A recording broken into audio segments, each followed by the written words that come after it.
But life's changed a lot for you. Obviously, your son signed with Matchroom Boxing, which was a bit of a surprise to everyone, really, seeing you join up with Eddie Hearn. Was that something that you'd always wanted for your son? And if you were in your son's position now, would you have signed with Eddie Hearn as well?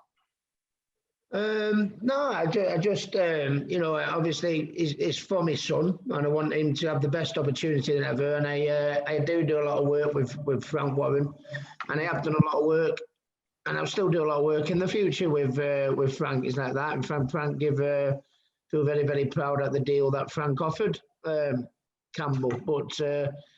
It's Campbell's his own man. He's a father himself now, to be honest, and he's got, he takes my advice on board pretty much the high percentage of the time. But he's got to make his own decisions, and his decision was to go with Eddie, which let's have it right. He wasn't exactly whoever he was going with Frank Warren or Eddie, and he wasn't exactly going with Dylan Rodney, was it? You know what I mean? It couldn't have been a bad move wherever he went, but that was Campbell's choice. So I'm looking forward to be working with Eddie and Matchroom and back on Sky, because that's where Campbell's fights will be on Sky. But no, he's got a very, very he's got a great team behind him. Me managing him and Matthew training him, Matchroom, and Eddie Hearn backing him, Matchroom Sports, and then the platform of appearing on Sky Sports on the TV. I think. It's a fantastic chance that he's got, and sooner or later, though, he'll have to do it off his own back with them things, won't he? And which I think he will. And exactly, and obviously the main thing about your career, obviously other than how exciting your fights were in the ring, was how crazy and loyal your fan base was. So obviously the attraction of the fans was a massive thing to your career. But Campbell's going to have to wait to physically see that just for a little bit longer. How do you think that works with him heading into his debut? Do you think that maybe it's a good thing? There's more eyes on the TV, most definitely, probably. I think it is a good thing for Campbell, because I know Campbell's got the right mentality and attitude to be able to handle it. He certainly won't crumble under the pressure that's been put on his shoulders with having the name that he's got, obviously. But, I mean... if you met Campbell, he's not trying to be like me. He is me. Okay. He fights like me. He talks like me. He's got a one-liner for everything. The cocky little sod.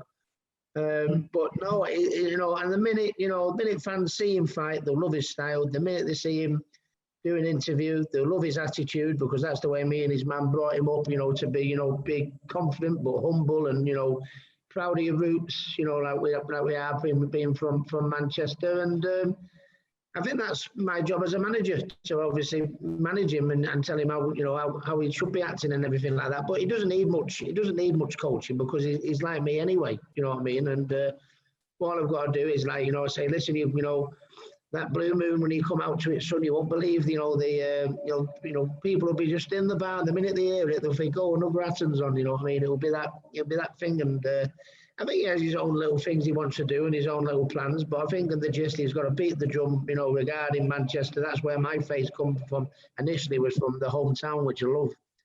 And then it went nationally, didn't it? And then we went all over the world and stuff like that. But in the early days, he needs the backing of his Manchester fans behind him and the Manchester people, and I think they'll love him, because he's nothing fake about him. That's what people liked about me. You know what I mean? So they'll love his style, they'll love his attitude, and ultimately it doesn't matter. The name goes. Eventually, Campbell's going to have to do it with them, and that's when I don't think he'll be found wanting there either. Were there ever times where you guys would be watching your fights back together when Campbell was younger and he was expressing his interest? Was there a moment where you both realised that was going to be the career for him? And is there any fight in particular that stands out for him from your career that inspires? No, we watched a few of my fights together, and more often than not, he'll come in the gym, and when we're when he was coming in the gym doing a little bit of training with me, he'll mention like a certain move or a certain, when we're on the pads and we're discussing a certain attack or something. he'd relate to some of my fights when I fought him. Remember when you fought him, Dad? I remember when you fought him. So he obviously watches.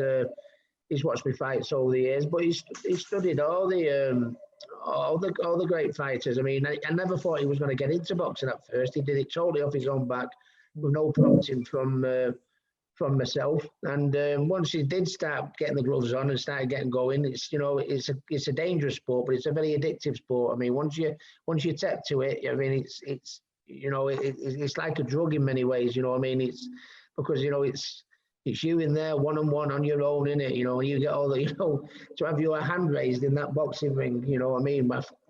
Just on your own, not with 10 teammates or anything like that. It's a unique feeling, and that's what he did. He got the boxing buzz like that. But he's always been a bit of a boxing student. The minute he started getting into it properly, he watched all my fights. He likes Jamie Moore and Michael Brody and all the other Manchester champions, were exciting to watch, weren't they? And then all the former champions like Duran and Hagler and Hearns, and very much.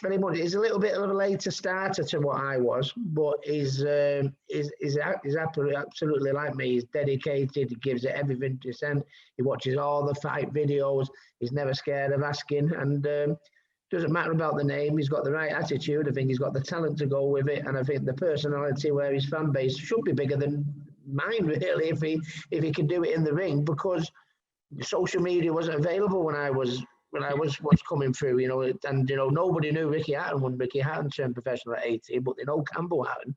So the platform there is for Campbell to be massive, but ultimately the main thing, what it will boil down to, is what he does with them. It doesn't matter about the name, what he does with them. And I think it's nice to see him, looking forward to that challenge rather than, looking a little bit daunted or under pressure. He's like humble, but bring it on type thing, which is what I want to see, and I'm sure Matthew wants to see.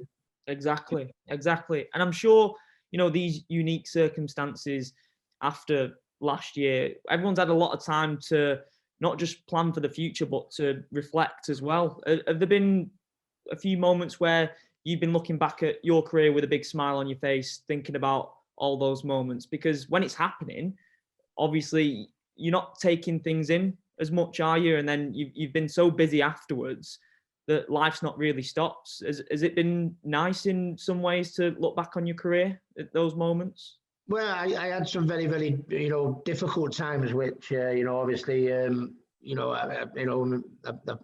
my head fell off, for a few years when I was coping with, falling out with my mum and dad and Billy Graham, and then getting beat by Pacquiao and ending up retiring.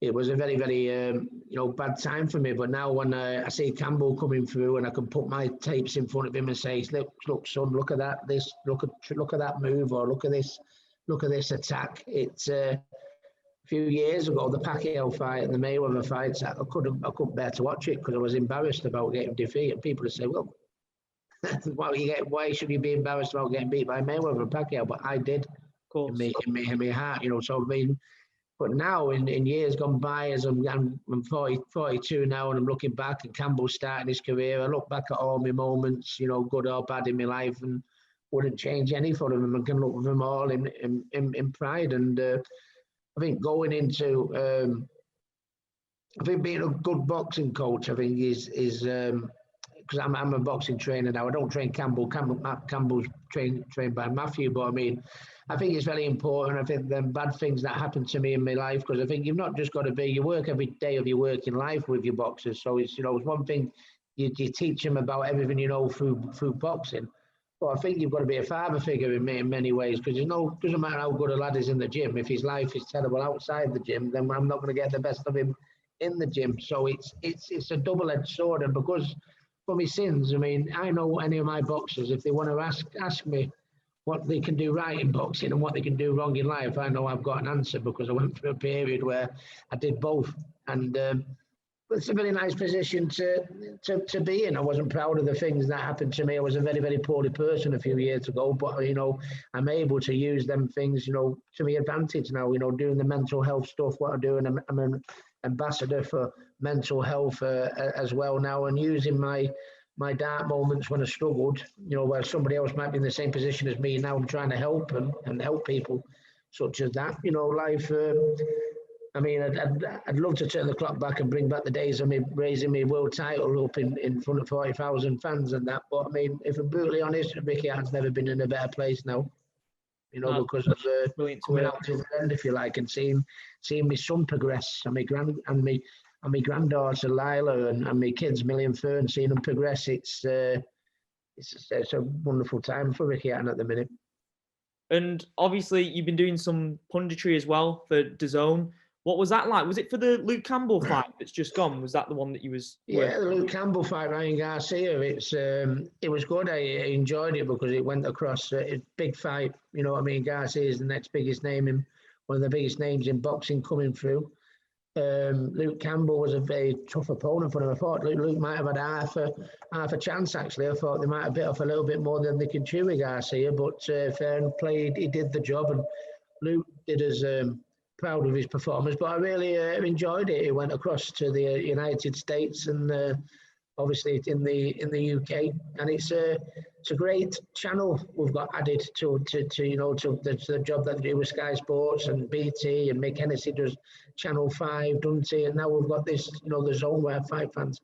I think, and them people that I've just mentioned, MTK also have been putting on a lot of, a lot of shows without crowds, So it's, there's people like that. The small hall shows, it's been difficult because, I mean, when people are on ticket deals, if there's no crowd, it's very difficult for the small hall show lads to make money. But yeah, the people that we've just mentioned, I think they've kept our sport, right there in front of us, which I didn't think we were going to have it for some point. But it's been good, the job they've done. They've enabled us. We've seen some great fights in the lockdown, haven't we? And fair play to the promoters for doing that for us, because it's been such a difficult time. And I was wondering when the next time I was ever going to see a fight on the TV. But the promoters have done really well in that area. We mentioned Ryan Garcia there. I don't know if you've seen it, but he's put out a post on his social media indicating that a fight with Pacquiao could be about to go down between them two. Have you seen that? I don't know if it's a bit of publicity to try and raise young Garcia's fan base, do you know what I mean? But I know Pacquiao was known for moving up the weights, but if he fights Garcia, somehow he's going to have to go down the weight, isn't he? So what's all that about? I mean, at 42, how is he going to move back down to lightweight? But hey, I don't know. It'd be an interesting fight. Young gun versus the old gun. Do you know what I mean? Fellow on the way up, and Manny, who's still unbelievably competing at the level that he is for his age is incredible. So if it does come off, I'm not too sure how serious it is purposely, to be honest. Because I mean, your boxing. Well, it was only a few years he won at light middleweight, and Garcia's a lightweight. I don't think Garcia as a youngster coming up will want to be moving up any weights at the minute. You know what I mean? Because he's still developing. So. I think it might be a publicity stunt personally, but if it does happen, brilliant. We're fight fans, aren't we? It'd be great to see. Because in that lightweight division, we've seen how the youngest guys are rising to the top so quickly. Do you think the sport's maybe developing at a rapid pace in comparison to maybe 10? I think the sport was developing at a rapid pace, but even more so due to the COVID, situation. I mean, I feel sorry for, I train I'm very unfortunate that I can still train my professional boxers every day because they're professional athletes, you know what I mean? So I'm in the gym every day and working and training with these lads, and some of them are only on the 4 and 6 round level. So obviously they don't really have a contract because they're just trying to get the name up there, get the face about and stuff like that. And they're just not fighting. And when I look back at my career, I had 9 fights in my first year. You know what I mean? And there's lads out there that are good prospects on the 4 and 6 round stage, and because of the small old shows, when it depends on how many tickets you move on the show to what their purse is, there's so many people not having fights. I think there'll be so many people, that we won't know about. The lads that will just amateur kids that have probably had a good. Exciting future ahead of him. I've just chucked the towel in and fobbed the sport off because of the situation, which is which is a crying shame. And that's why the promoters that I just mentioned there, why they've been going out and put the effort to put the shows on TV, even with no audience. I think it's been good for boxing, but I think the sport, I think people like your Garcias are going to be putting bigger fights sooner, because, I mean, you know, people will demand it really now, because, I mean, we've got to keep the public entertained, but more so now due to the lockdown. And I think these fighters will be fighting sooner rather than later. A few years ago, I mean, I think the days where you used to be able to have, you had to have like 25 fights before you fought for a British title. I think them days are well behind us now. So we'll just have to see. It's a very, very difficult time, and I really feel for all these youngsters. You know, imagine me at 18, 19 going professional with no contracts. You know, like some of these young lads are doing. It's must be heartbreaking. The sport that you love, you know, your career might not happen. It's bad, very bad.